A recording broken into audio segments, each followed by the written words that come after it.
وبرکاتہ نحمده ونصلي على رسوله الكريم اما بعد فاعوذ بالله السميع العليم من الشيطان الرجيم بسم الله الرحمن الرحيم قال الله تبارك وتعالى في القرآن المجيد والفرقان الحميد وما أرسلناك إلا رحمة للعالمين،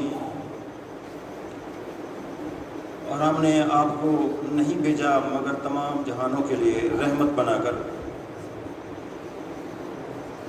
نبی کریم صلی اللہ علیہ وسلم کی ایک صفت کو قرآن مقدس میں یہ خصوصی طور پر بیان فرمایا گیا ہے کہ آپ صرف انسانوں اور جانوروں اور باقی حیوانوں کے لیے نہیں بلکہ آپ کائنات میں موجود میرے نبی ہونے کے بعد قیامت تک جتنے بھی لوگ پیدا ہوں گے یا انسان اور جن اور حیوانات جتنے بھی اللہ نے مخلوقات پیدا کی ہیں ان سب کے لیے اللہ نے آپ کو رحمت للعالمین بنا کر بھیجا ہے۔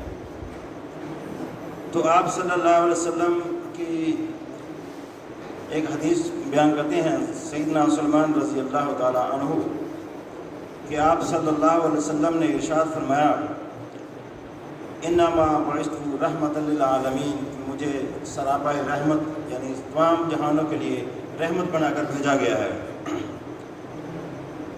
سیدنا ابو ہریرہ رضی اللہ تعالی عنہ بیان کرتے ہیں کہ نبی کریم صلی اللہ علیہ وسلم کی مجلس تھی تو کسی نے پوچھا، عرض کیا گیا کہ یا رسول اللہ یہ مشرکین آپ کو بہت تنگ کرتے ہیں، ان کے خلاف بد دعا کیجیے۔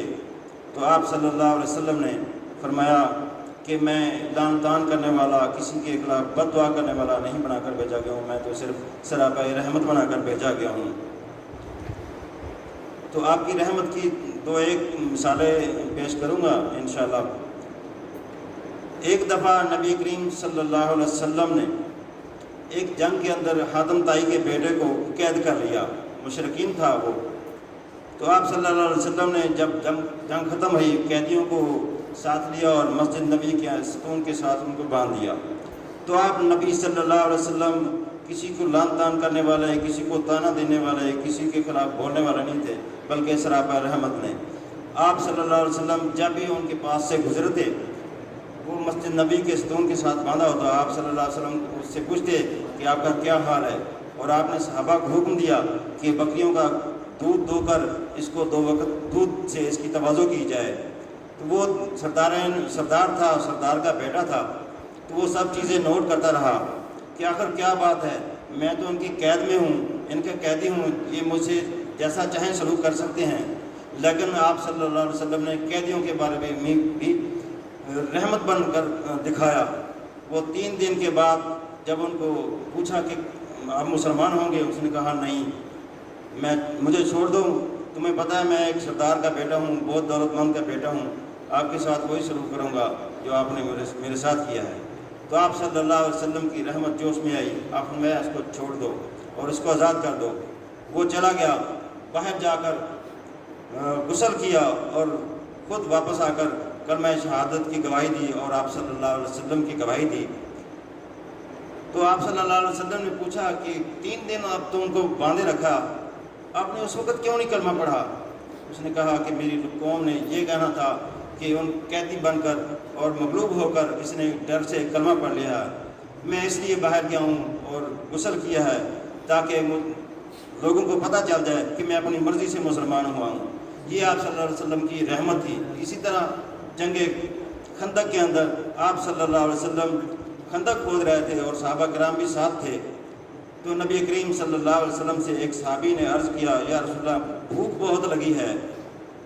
تو آپ صلی اللہ علیہ وسلم سے کہا کہ میں نے ایک پتھر باندھا ہوا ہے بھوک کی وجہ سے۔ تو آپ صلی اللہ علیہ وسلم کی رحمت دیکھیں، آپ صلی اللہ علیہ وسلم نے اپنی قمیض مبارک اوپر اٹھائی اور دکھایا کہ میں نے 2 پتھر باندھے ہوئے ہیں۔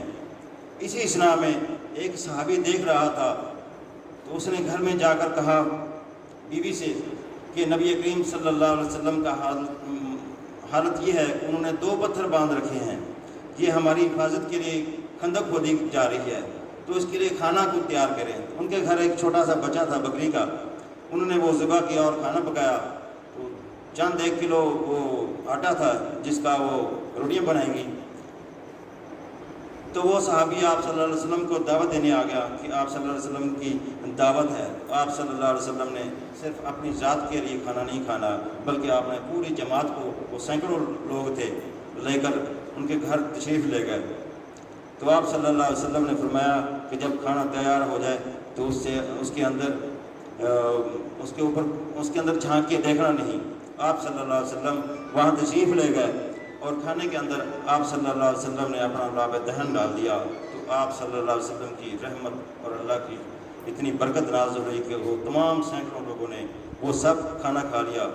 جب کھانا کھا چکے تو ابھی کھانا وہ وہیں کا وہیں، یعنی پورے کا پورا پڑا تھا. یہ آپ صلی اللہ علیہ وسلم کی رحمت و شفقتیں تھیں کہ جو اللہ تعالیٰ نے ہمارے مقدر میں کی. یہ آپ صلی اللہ علیہ وسلم کی شفقت ہی ہے کہ ہم اس دنیا میں رہ رہے ہیں، اور جتنی دوسری قوموں میں برائیاں تھیں وہ سب برائیاں جمع کر لیں تو ہمارے معاشرے میں پڑتی ہیں. لیکن آپ صلی اللہ علیہ وسلم کی یہ رحمت ہی ہے کہ ہماری شکلیں نہیں بڑھی، ہماری نسلیں نہیں ختم ہوئیں. سابقہ انبیاء جتنے بھی آئے وہ کسی علاقے کے لیے آئے تھے، کسی قوم کے لیے آئے تھے، کسی ملک کے لیے آئے تھے. لیکن آپ صلی اللہ علیہ وسلم کی یہ نبوت قیامت کے آخری آدمی انسان اور حیوان جتنے بھی جرند پرند پیدا ہوں گے ان تک کے لیے آپ صلی اللہ علیہ وسلم رحمت بن کر آئے ہیں، اور آپ صلی اللہ علیہ وسلم کی نبوت قیامت تک کے لیے رہے گی. وآخر دعوانا ان الحمدللہ.